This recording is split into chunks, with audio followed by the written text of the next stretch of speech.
Sa mga sandaling ito, mga kapuso, makapiling naman natin live si Ginoong Francisco Agosto. Isa po siya sa mga nagtitinda dito sa Baywalk area, sa Manila Bay, sa kabaan ng Roas Boulevard. Magandang hapon, Mang Francisco.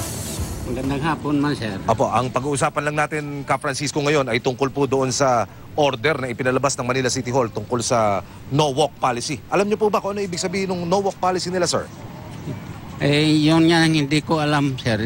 Ang sabi sa amin kanina ng rescue, na lumabas muna kami dahil darating daw ang malakas na bagyo. Okay. Kaya lumabas kami muna. Okay. Pero bakit po kayo muling bumalik dito sa inyong kinaroroonan, sir?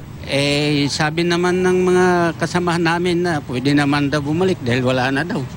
Totoo ba kaya wala na? Aha. Yun, bumalik na kami. Aha.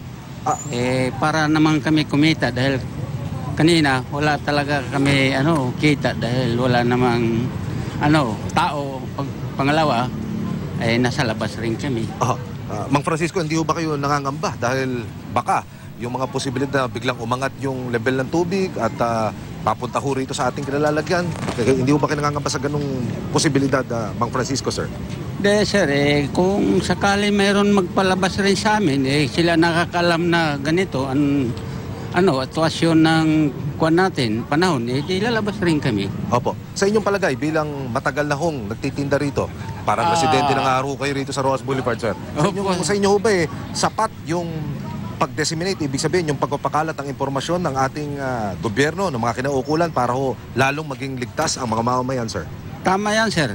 Para walang dumating na mga sakuna, mga disgrasya, di ba?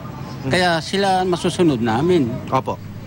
Yun, sumusunod kami sa kanila. Okay. So, hanggang anong oras ho kayo mananatili rito at anong oras ho kayo nagpaplanong umalis para ho naman makauwi na sa kanilang bahay? Hindi, kung wala magpalis sa amin, magdamag kami rito. Okay. Pagka mayroon, maalis kami. Okay.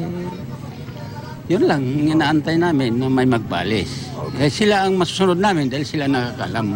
Pero binaba na nga ho yung polisiya. Ibig sabihin, may kautosan na ho. Dapat cleared na itong area, sir. Yun lang ang inaantay namin, sir. Okay. Sige. Ingat po, Mang Francisco. Mga kapuso, si Mang Francisco Agosto, isa po siya sa mga tindero dito sa Manila Bay. Pinag-usapan po namin yung kaugnay pa rin sa ibinabang no-walk policy ng Manila City Hall. Maraming salamat, Mang Francisco. Ingat po kayo. Magandang hapon po muli.